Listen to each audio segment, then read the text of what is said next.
Hey, Eric Music here. Welcome to the Subscription Box Show. And if you enjoy this podcast or it has even helped your business in any way, then I'd ask you to please consider supporting the show by visiting the subscriptionboxshow.locals.com. Any dollar amount would be a blessing to us. Thank you so much for considering. All right, welcome here, everyone, and thanks for listening. Today is part 2 of the two-part series I'm doing with Julie Ball, which has actually been a lot of fun. When she first reached out to me, this was her brainchild. This was her idea. I was ecstatic to do it with her because A, she's an awesome person and I love talking to her about anything subscriptions, but B, because it's going to help you guys. So on part 1, if you haven't listened to it yet, please go back and listen to part 1 on her show, Subscription Box Basics. It's available as of January 31st. That was on a Monday. Mine, of course, is launching on February 1st, which is a Tuesday, because we always launch on Tuesdays. So enjoy that part 1. Go listen to that if you haven't yet, and then come back and listen to this part 2. Part 1 is on mindset, business stuff, which is very key. We all get bogged down sometimes with just life stuff. So go and listen to that. It's really going to help you get that mindset ready for 2022 and how to tackle that. And then, of course, this one here is going to be on growth tactics and mostly organic growth tactics. So go and listen to part 1, listen to part 2 here, and let us know what you think. Enjoy. All right, welcome here. Today is very excited about this part 2 of a conversation with Julie Ball, good friend of the show and good friend personally as well. So if you haven't, I teed it up in the intro, but if you haven't yet, already go back and listen to part 1 on Julie's podcast, Subscription Box Basics. We had a fantastic conversation on mindset and how to be in the proper headspace and being organized and all the important things to really launch the business the right way. And we went over probably the amount of time we wanted to talk about these things, but it was so good that we really, didn't want to stop ourselves, and we covered a lot of great content. So welcome here, Julie Ball, for part 2 of our 2022 kickoff shows, where we're kind of collaborating with the 2 shows, right? Yeah, this is super fun. I know that there's a lot of people that probably listen to both of our shows. So we wanted to do this. We wanted to get on here and talk about some of the hard stuff, and, hard stuff being mindset and what we're going to talk about in today's episode with growth tactics.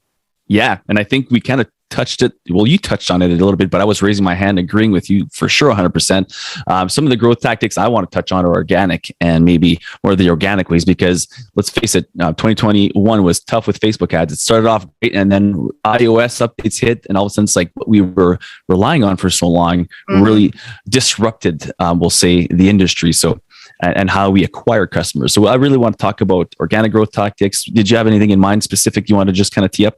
Yeah, we're going to, I'm going to be talking about mini launches, and I'm going to be talking about some different tactics that we're testing, and I'm going to let you guys in behind the scenes during some of it. But let's start off with talking about 2021, maybe just a little reflection back on 2021, so we know where we're all starting from. Yeah. Okay, cool. Do you want to go first? Sure. So 2021 was one of our most challenging years. I can say that 2020 actually was really healthy for us. During the pandemic, there was a lot of people that were at home. They were thinking about starting side hustles. They were thinking about starting their own businesses. So that made it really strong for Sparkle Hustle Grow, which is my monthly subscription box for women business owners, female entrepreneurs. And so what I'm doing as I'm reflecting back on my 2021 numbers is I'm looking at 2020 as an anomaly year. That was massive growth. And I'm looking back at 2019 as well, because that was more of our normal year growth. So I would encourage you guys too, if you've been in business for a while, 2020 might have been an anomaly year for you. You might have seen some negative growth, or you might have seen your growth rate kind of level out a little bit. So let me just say that I feel you deeply if you're hurting from 21. We went to war with Facebook ads, I swear, because it was a big challenge for us, because we raised our prices in March. And then at the same time, we didn't realize this timing was going to happen. The iOS changes happened in Facebook. And so it was this double whammy. And so we're still kind of trying to figure out the Facebook ads new landscape. I will say, however, when you're looking back at 2021, don't just look at the numbers as far as how many new subscribers or whatever. Like look at churn too. So for example, we raised our prices in March and our churn dropped dramatically because we're getting more of the right people, Love you it. know? Yeah. So look at other things, not just, the revenue and not just the number of subscribers, but what other things, what other metrics have you improved on, or do you have room for improvement? Yeah, takeaways. I think also like if it was an anomaly as a bad year for 2021, it was for a lot of folks. What are the takeaways? What can you learn from? What can you take away from that year that you could do better? Including maybe not relying solely on just one source of acquisition. Yes. Mainly Facebook ads. I think that's one thing. It was a massive takeaway for us. Is okay. Same. What else can we do now? So we started investing in some of the tactics that we're going to touch on here. So. So reflection on 2021. I think it's important because don't just use it as a waste, use it as a learning opportunity. Always, right? Anything in your business, any trend, any success, any failure, you need to make sure that you take the time to reflect back on it and see like what worked, what didn't, what do I do next? Okay. So did you want to jump into the next one? So how to decide what to do next. So I think for us, it's going to be a lot of organic growth. We're going to try to focus on organic. We're still going to use paid ads. I mean, let's face it, we're still going to try to crack the codes on those, and we are getting better. We're getting some room on those, but it's different. It's almost uncomfortably different having to go into a different tactic of acquisition when it comes to paid ads. But for the sake of today, we're going to focus on more on the organic stuff. So we're going to try things we've never tried before. Everyone's been talking about TikTok and all these different things, or YouTube videos. We're going to dive into those things and try different things. So I think it's okay. It's a new start. It's 2022. Maybe try something you never tried before. If you mainly were using Facebook groups, well, try maybe, or just organic growth, try maybe some paid ads. If you're always just relied on paid ads, maybe try some more organic stuff. Have you ever thought of using TikTok influencers, even if you don't want to use your own TikTok? And so just to get into TikTok, I think there's kind of two ways you can do it. You can start your own videos and start to really know the landscape and how to do that. But if you don't have time, or if you don't want to learn a new program or a new social media thing, I think just at least searching for people that are in your niche that could represent your brand properly is a great way to get some traction organically on a very growing and massive landscape. Yeah. And I think it's important to say too, before you decide like, oh, I'm going to try TikTok or I'm going to try organic, like you need to take some time to sit back and think about like, where does my ideal customer hang out? Like, what are their habits?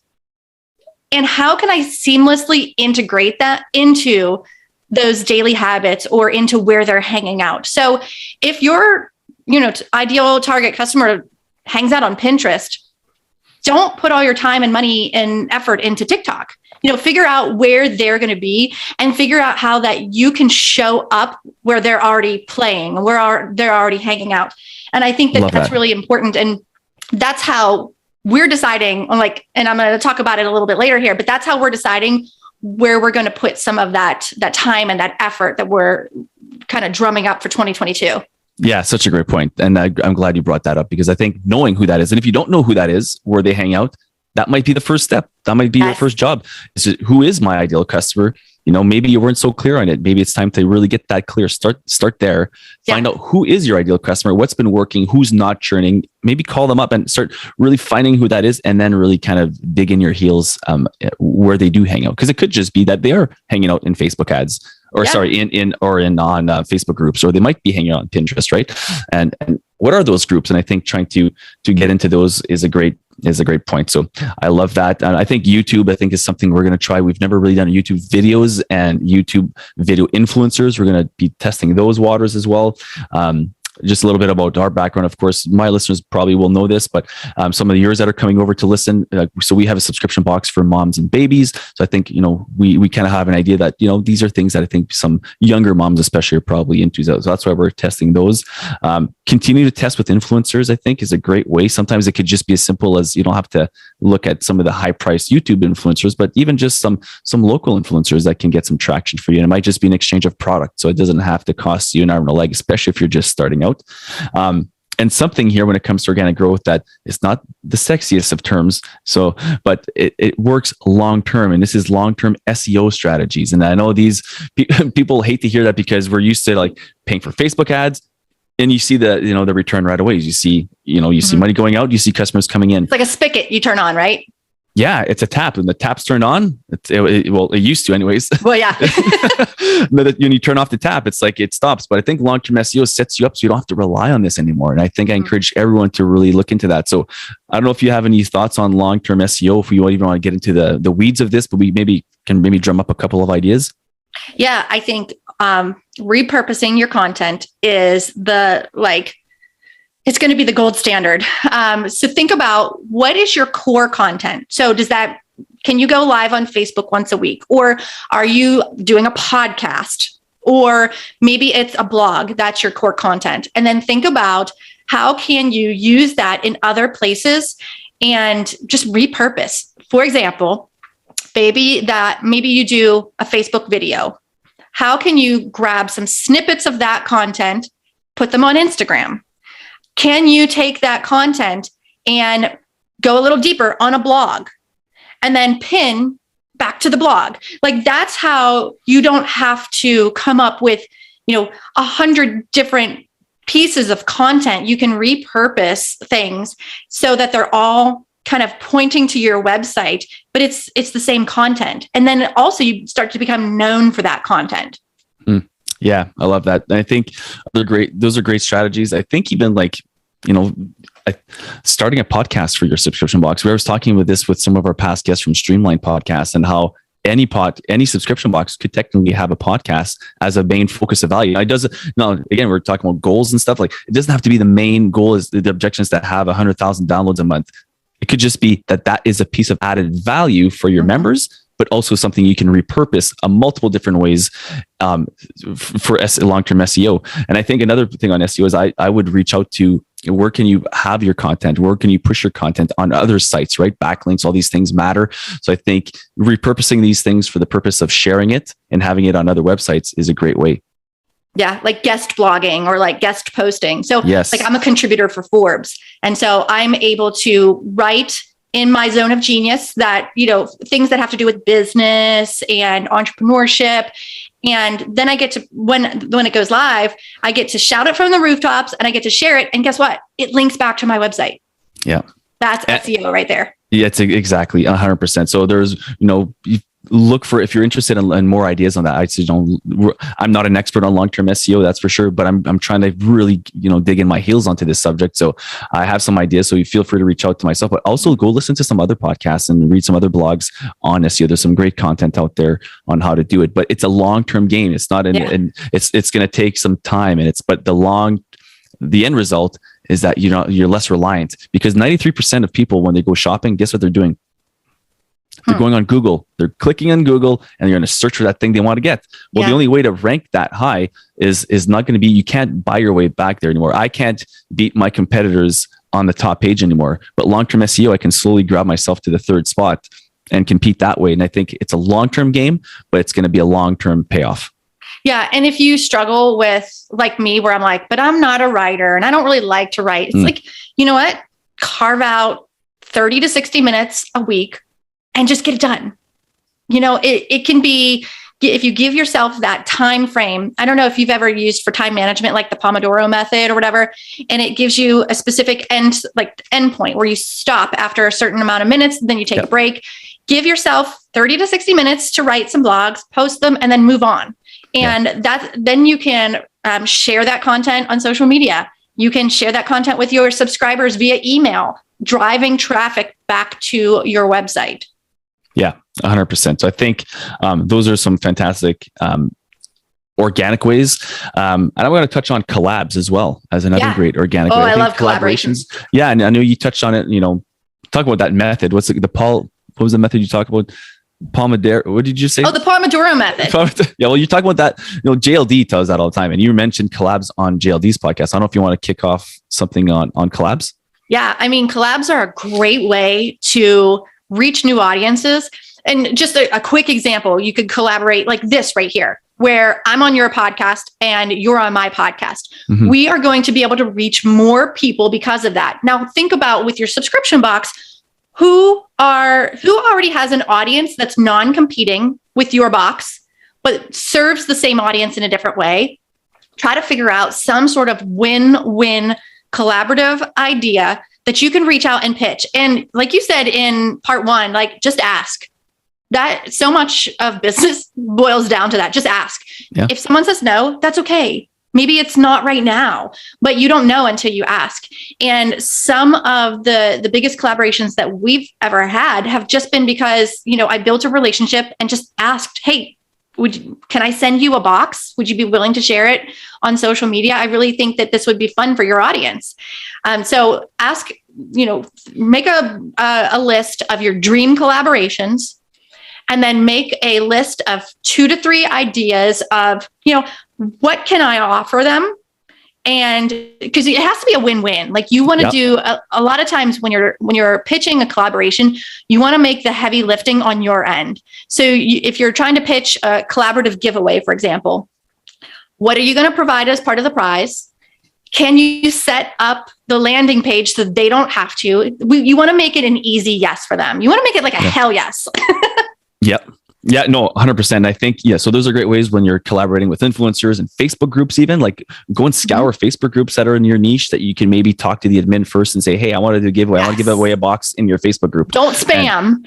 Don't spam them. No, ask the administrator first and find out who they are. Sometimes there's 3, 4, 5 of them. We were really touching on these, and then sometimes, smaller groups work just as well as big groups. So I'll find all kinds of different sizes and test what really works. But going into these groups are great collabs opportunities. And all you have to do is give away a box and make it a fun giveaway. Yes. I think collaborating just as simple as reaching out to another box, like you mentioned, that might be similar audience, but serves a different purpose, right? And you can collab with them. So we're looking for 2022 to have printed some nice 4x6 cards or 5x7 cards that has an exclusive deal or discount for the members of their community, but also brings awareness to what we do. And likewise, they can do the same in our box. So sometimes for us, we're like, from it's baby bump to baby's first birthday. Well, we're going to be collaborating with, post what's for the toddler boxes, for example, right? Or even if it's like, newlywed boxes, date boxes, what you really start thinking about, because usually when there's a date box, there's a newlywed box. Well, what's the next thing? Usually little munchkins start coming out very closely after that. So you want to put yourself in a position where you're going to be top of mind as well with other people's, but yet you're not stealing away and you're having an abundance mindset, right? There's enough for everyone. Yeah, I love that. And this could be fun. Eric, I know you have a Facebook group for your podcast. We should start a collaboration thread in there. So if there's boxes in there that might serve a similar audience, but are non-competing, that's just a really easy way to do like an insert swap. So we should, when this podcast comes out, we should put a collaboration thread and you guys should watch for it because that's a great opportunity to get in front of other audiences. I love that. Yeah. What a great idea. And I think, I think it's a great idea. Let's do it. Yeah. Period. End of story. We're doing it. Another great way for growth tactics, organic growth tactics, email list building. Sometimes that can be intimidating, but that's a huge part of it. And I think a great way, I'll let you touch on this because I think you mentioned it on either our part 1 or on another show, but gamifying your email list. Yeah. I mean, you always want to be list building. And so we're going to actually, I don't know if anyone listening has got experience with this software, but we're about to use a software called Kickoff Labs. And it is a way to gamify giveaways. Now, we've used King Sumo in the past, and we love that because it's like this, it has these viral capabilities. And by that, I mean, you can add actions for your entrant to earn extra entries. For example, follow us on Facebook for an extra point in the giveaway. Watch this YouTube video for an extra point. So that's like kind of gamifying it and like creating this virality. Is that a word? Virality? to the giveaway. Now, Kickoff Labs, and we're going to be testing this out. Now, I'll be happy to do a follow-up on how this turns out. They have this additional level of gamification it's a leaderboard. So you can see how many points that you have compared to other people who are in the giveaway. And I think doing stuff like that is super fun. Giveaways are always our most successful way of building our email lists. It's so easy to do a giveaway. There's plenty of platforms that you can use. You can give away your subscription, 1 to 3 months as an easy prize, Or you can do a collaboration. See how this all ties back? And reach out to one of your vendors and say, hey, we're doing a giveaway. Would you be willing to donate any prizes for it? And you'd be surprised because a lot of times they'll say, yeah, sure. I'll donate XYZ. Why not? So I think, you can tie that collaboration and that giveaway and list building all into this one big happy package. And it's such a win-win. Because you always should be list building. Like that's just should be humming along as a marketing channel, as a marketing tactic in your business at all times. Yep, 100%. And I think for more on Kickoff Labs, I actually had the founder of Kickoff, Josh Ledgard. I was just looking it up here, episode 189. So if you guys want more on Kickoff Labs specifically, I spent an hour talking with Josh, founder of Kickoff Labs, on episode 189 on this show. So have a listen to that. And what you're saying is 100%. Like it's a fantastic way. And they really took it to the next level with the leaderboards and the gamification. So it's a fun, organic way to, again, grow your email list, something that you own, that you have full control over, and that you can help to utilize to help grow your business. So just again, on more collab stuff, I think maybe more on the affiliate side of things, but you can sort of mindset it as a collaboration. But I know some businesses who have reached out to corporates and tried to do corporate things, and other businesses. Like for us, we're looking at midwives, midwifery centers and stuff, and having our cards in their centers and having them as an affiliate. What's the value for them? Well, they get a cut. So, they have it maybe on their desk or whatnot, and people that, expecting moms come in, they look at the card. If they buy something, and the midwives can talk about it, how this stuff is good for the baby, good for the mom, et cetera, et cetera. So it's okay to think outside the box, especially now to grow, and all you're going to be paying them is a percentage of commission of what you'd be, a slight commission of compared to what you'd be spending for your customer acquisition costs on a paid ad venue anyway. So I think thinking about affiliates and what kind of businesses can you partner with or collab with for that would be a fantastic way to also get some additional outreach. And in the beginning, that could just be locally. You can just even physically walk up, and on a bigger scale, you can start emailing and contacting through phone and different things, and sending out your stuff to them. Yeah, LinkedIn is a great place to establish those types of relationships. If you're trying to do some outreach to bigger organizations, write down a list of some of those organizations that you want to reach out to, and you just type in the search bar in LinkedIn, and it's going to tell you people who work there. So easy. Then you start the relationship there. Yeah. And you might have to, for reaching out, you might have to pay the premium for a month, but even if you do that, use that month to just like dig in your heels and really reach out as many people as you can, and to get those relationships. And then you can kind of cut off I'm not too sure what it costs, but there's a cost there, but it maybe, even if it's an $80, I'm not too sure what it is, $50-$80. Okay. Use it for the month. And sometimes you'll get a free month, the first month free if you've never used it before as well. Well, shoot, I just reach out on Instagram all the time to organizations, and I'll just ask them, who can I contact about marketing opportunities, or who can I talk to about collaborations? So there you can even just start on Instagram. That's an easy way. And a lot of times it's not going to be the person who's running the social media. They might be that person who, is the gatekeeper, or maybe they connect you to the right people. So it doesn't hurt to ask.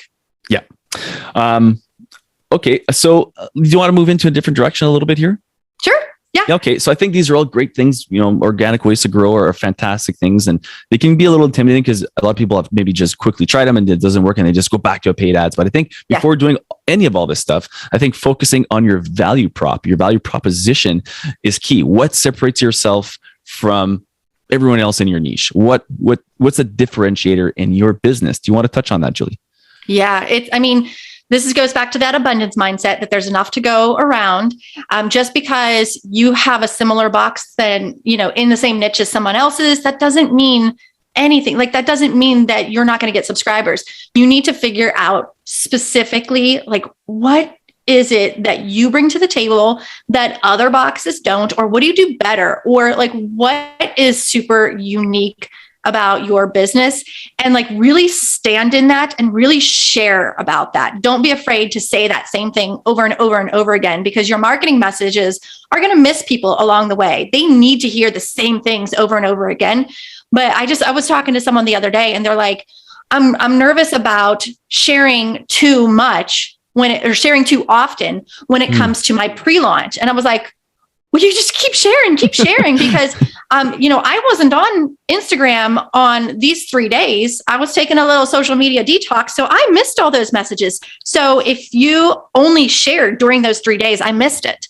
So continue to share and continue to talk about, what it is, what pain point you solve, why your customer needs this in their life, what's going to change once they subscribe. And that all points back to that value prop. Yeah, I agree. And sharing often is great because I think they might hear it on, in January. It wasn't for them then. Something happened, life changes, something occurred. They see it again in April. Boom, now it connects with them better. So I think, but it's also top of mind. Or maybe it's in June and they remember that they need to do something. It's like, oh yeah, I remember seeing that a bunch of times, right? So I think, being present, being in front of that ideal customer again with the proper value proposition, and you're focusing on what is the solution you're bringing to their problem, right? I think those are going to be key things to really set yourself up with all the other things we've just talked about. Yeah. And this is funny, but how often do you tell them what to do? People need to be told what to do. So look back at your marketing and be like, okay, are you telling people to subscribe? Are you telling people to download your lead magnet or join your email list for a coupon code? Don't be afraid to tell people what to do in all of these marketing tactics, because then they're more likely to do what you want them to do. Yeah, that's so key. I was talking with Steve from Harbor Marketing Agency. He's an expert in subscription paid ads. And he was saying that call to action can be as simple as click this link, but you need to tell them something. You need to just say, you have a great ad or you have a great organic piece, but give them a call to action. Yeah. It could be as simple as click the link for more, click this for I think having just something as simple as that, they need direction, and your ideal people just need to be told what to do. And usually your click-through rates or whatever it is going to be, it look like you're going to find that's going to help that increase that tremendously, actually. Agreed. Okay. So mini launch events. Yeah, yes, go for it. I want to talk about this one. This is really something that we're going to be trying with Sparkle Hustle Grow this year. And so in the past, a lot of times we've been reactive, like, oh, we need some more subscribers. Let's send out this promo.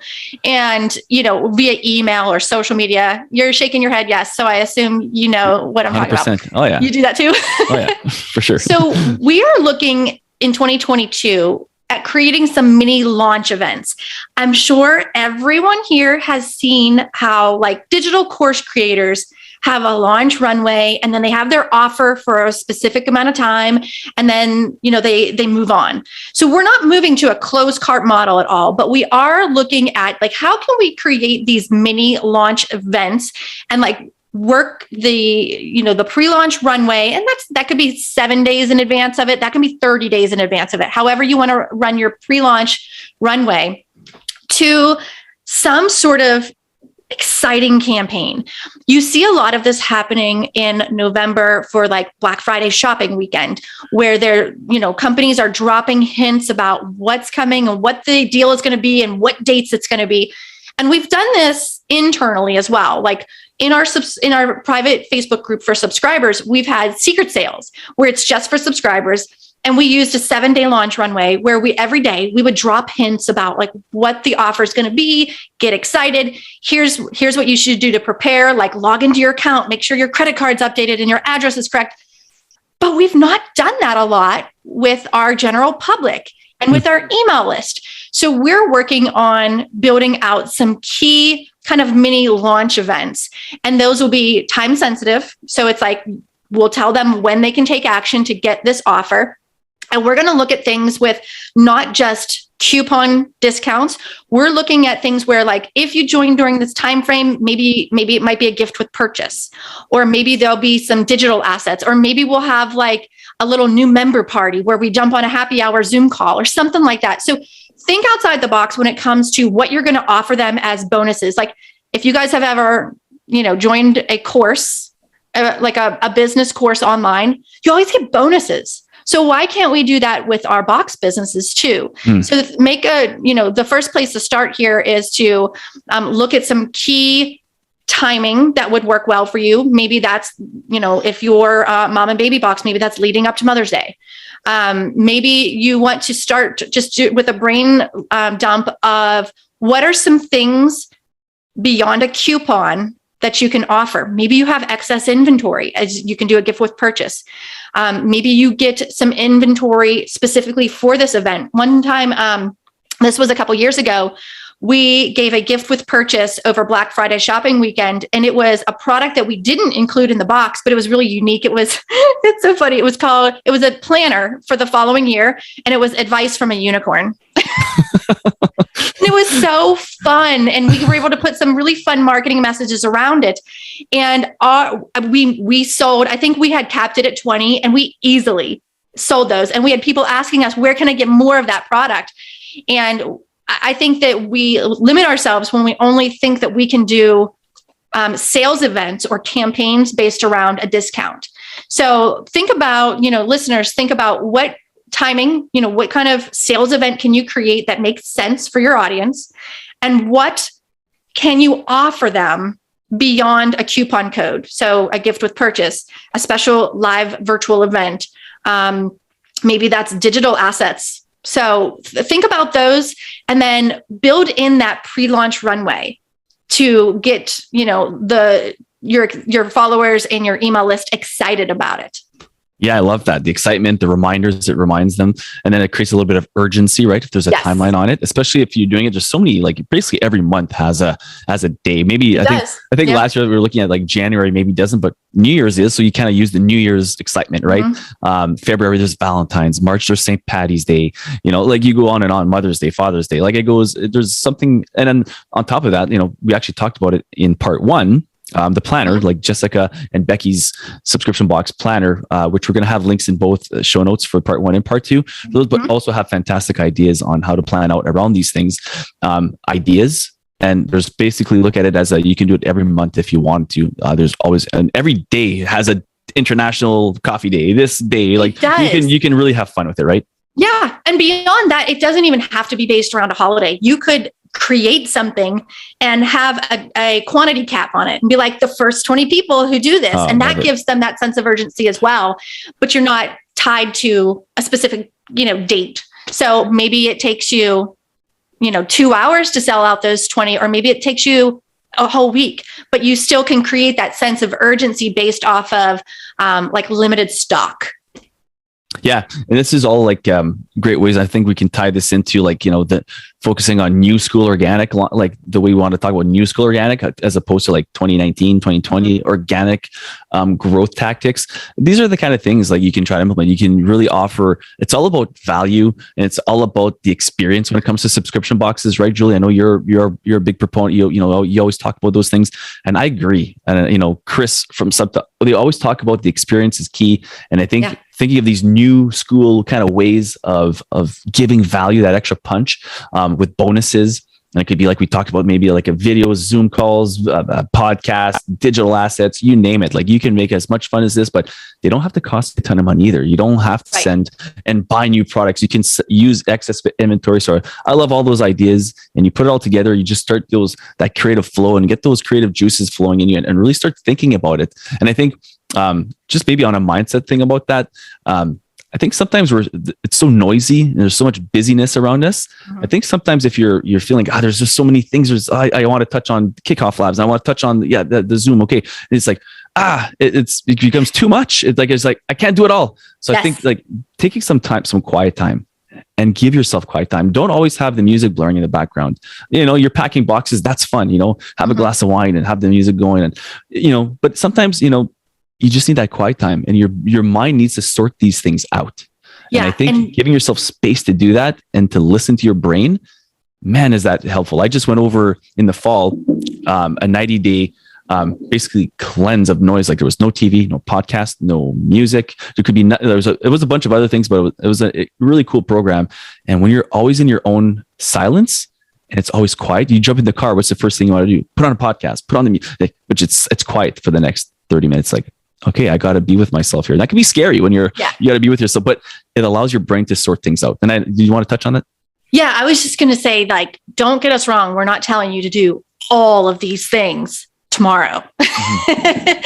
These things take time to plan, and you don't have to do all the things. Like, think about what's going to work for your specific business, what's going to bring the most value to your subscribers. And this is a great segue. And I was going to talk a little bit about one of the things that we're going to do is, okay, so I talked about where do your people hang out? Well, we found through surveying our audience, asking them, super easy to ask those questions. Okay. Yeah. We asked them where they, like, what media are they consuming and where are they hanging out? And no big shocker, but it was podcasts. I serve women entrepreneurs. And so they say they're spending a lot of time listening to podcasts because they can be cooking dinner and listening. They can be in the car rider line to pick up their kids at school and listen to a podcast. Mm-hmm. So guess what we're going to do for Sparkle Hustle Grow? Start a podcast. And that sounds intimidating to a lot of people, but look, we're doing a season and it's 12 episodes. So I'm going to sit down. I've already mapped out my 12 episodes. I'm going to record them. And we're going to do a mini launch event around the podcast. And we're going to get people, we're going to have affiliates and influencers. We're going to call them our pod squad. And to get them to get excited about it, to share about it as well. And so our intention here is to have this new way to serve our audience in a way that we already know that they like to consume media this way. We're going to make it really simple. And when we launch, we are going to create some sort of sales event for new subscribers. If they've, come through the podcast, they can binge it. It's going to be a little different than your typical weekly podcast. It's going to be bingeable. So yeah, we want to meet them where they're at. And I will definitely keep you all posted. Follow at Subscription Box Bootcamp and at Sparkle Hustle Grow on Instagram, because we'll be documenting the journey, taking people with us, so you can see what that's like. And I'm sure that I'll do a podcast episode about the podcast. That's so meta, I know. But that is our big Q1 sales event that we're planning and preparing for now. And I'm typically a fast mover. Like, if I could, I'd launch it tomorrow, but we're taking the time to really create that launch runway. And the podcast will be going live probably in early March. That's our goal. And we're going to take the time to build out the assets, to keep it simple, and to get people on board with it so they can share. And we're going to use Kickoff Labs for our pod squad. So definitely going to have a lot to report on after the launch, and share with you guys all, what we learned from it, how it was successful, because I know it's going to be successful. I've got my mindset right around it. Love it. Yeah. And talking about a segue, I think a couple of things, like some of the stuff we're talking about with mindset and these different things too. First of all, like subscription box basics. So it's my whole segue here is like, go back and listen to part 1, because a lot of things we just talk about where it's like all this business, you don't have to do it all. Mm-hmm. We cover a lot of that with the mindset stuff in episode or part 1 of our conversation here, which is subscription box basics. And if you love subscription boxes and you're not already listening or subscribed, you need to go do that. And you need to go subscribe to Julie's podcast, both of them coming out, but for sure for the one that is out right now, subscription box basics. It's a must listen to. It's one of my favorites. And I highly recommend it. So go back and listen to part 1. If this is the first one you're listening to and it's backwards, there's no real order. So now that you have all these growth tactics, you're feeling a little overwhelmed. Now go and listen to part 1, and it's going to ease your mind. Yes, so well said. And if you guys are finding the Subscription Box show for the first time, if you found Eric's show through my podcast, make sure you click that subscribe button, because you don't want to miss out on his episodes too. I always go back. Like, if I am diving into a new topic, I'm like, surely Eric's covered this, and I'll go back and look at your library of episodes, and have found so much value out of it. So Eric, this has been so much fun doing this 2-part series with you. First the mindset, then the growth strategies. I hope everyone has taken a lot of notes and has just learned from it. And honestly, like, I hope you feel less alone. Yeah, I think so too. And I hope so. And thanks. I appreciate that, by the way. And yeah, I think my final thoughts would be, if you have any, we mentioned this on part 1, is that, you can always reach out to me if you have more questions. I'm okay if you DM myself at the Subscription Box Show on most things, or at Eric Music. Easy to find us, and we'll have all our links in the show notes. And I think my overall final thoughts is, don't be afraid to share and sell. And don't be scared. Just, sell. So go out there and sell. It's okay. People want what you have if you find the right people. That's right. And you're changing lives with your subscription box.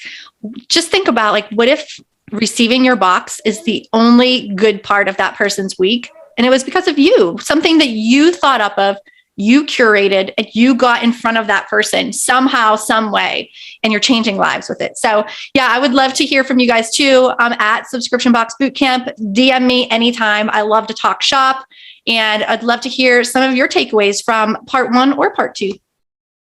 Love it. Well, that's a great way to close it off. Part 1 and part 2. This has been a lot of fun, Julie. Thanks for doing this, and thanks for bringing it up. This was Julie's brainchild here. She's the one who came up with it. So I'm going to give all credit to you. And so thanks for doing this. I really had a blast, and this was fun. Oh, thanks. Likewise, Eric. Cheers.